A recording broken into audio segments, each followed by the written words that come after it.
ये जिला और संभाग भी वापस देना पड़ेगा। इससे भाजपा सरकार को जन आंदोलन के सामने झुकना पड़ेगा।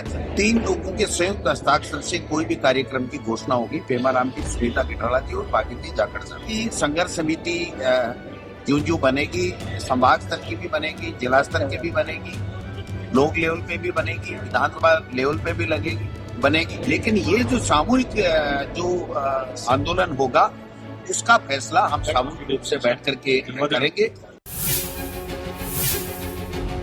जिसको पूर्ववर्ती कांग्रेस सरकार ने दिया था संभाग का दर्जा और जिले का दर्जा, पहले भी यूनिवर्सिटी भी संघर्ष से ही खुली थी और कांग्रेस सरकार ने यूनिवर्सिटी दी थी, फिर उसके बाद में बीजेपी ने बंद की, फिर वापस देना पड़ा। तो ये जिला और संभाग भी वापस देना पड़ेगा। इससे भाजपा सरकार को जन आंदोलन के सामने झुकना पड़ेगा, जनता की मांग के सामने झुकना पड़ेगा।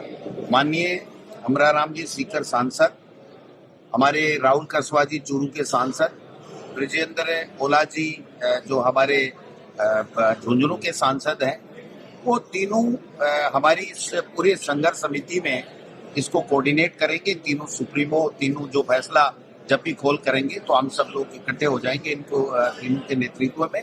और अभी हमने तय किया है कि जो संघर्ष समिति बनेगी, उस संघर्ष समिति में प्रारंभिक तौर पर 3 लोगों के संयुक्त हस्ताक्षर से कोई भी कार्यक्रम की घोषणा होगी। पेमाराम की, सुनीता गिठाला जी और भागीरथी जाखड़ साहब। बाकी संघर्ष समिति जो बनेगी, संभाग स्तर की भी बनेगी, जिला स्तर की भी बनेगी, ब्लॉक लेवल पे भी बनेगी, विधानसभा लेवल पे भी बनेगी। जो भी संगठन है वो अपने अपने हिसाब से भी आंदोलन करेंगे।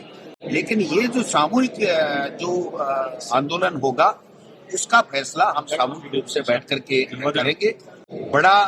यहाँ पर बड़ी मीटिंग भी होगी 6 तारीख को बांसवाड़ा में। बांसवाड़ा संभाग के निरस्त होने पर लोग कर रहे हैं, मैं भी जाऊंगा, अमराराम जी भी जाएंगे, राहुल कसवा जी और जो भी लोग हैं वो जाएंगे। और यहाँ की डेट भी जल्दी हम लोग चर्चा करके और घोषणा करेंगे कि किस प्रकार से।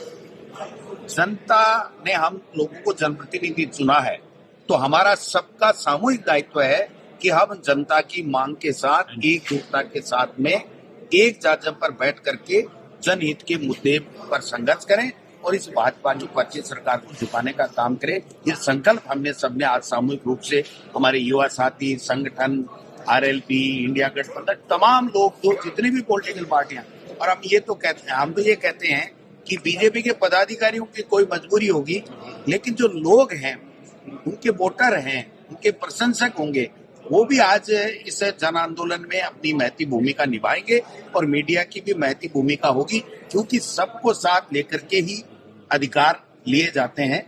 और ये जनहित का मुद्दा है, ये किसी एक पॉलिटिकल पार्टी का कोई संघर्ष का मुद्दा नहीं है। हम सब लोग साथ मिलकर आप भी जो है, अभी तो जो जाखड़ साहब ने बताया है, अमराराम जी ने, राहुल कसवा जी ने और हमने सबने बैठ करके ये चर्चा की है कि पहले सीकर मुख्यालय जो बंद का शनिवार का निर्णय लिया गया है, और उसके बाद में जो 2 दिन की तो अवकाश है, और फिर जब उपखंड मुख्यालय खुलेंगे तो हम सामूहिक तौर पे या एक कैसे करके इनको निर्देश देंगे, तो वहां पर जो ज्ञापन भी दिया जाएगा, पुतले भी जलाए जाएंगे और आगे की रणनीति हम लोग बैठ करके 1-2 दिन में दोबारा करेंगे। वो प्रेस नोट के माध्यम से हर एक्टिविटी का आपको सूचना मीडिया को मिलती रहेगी।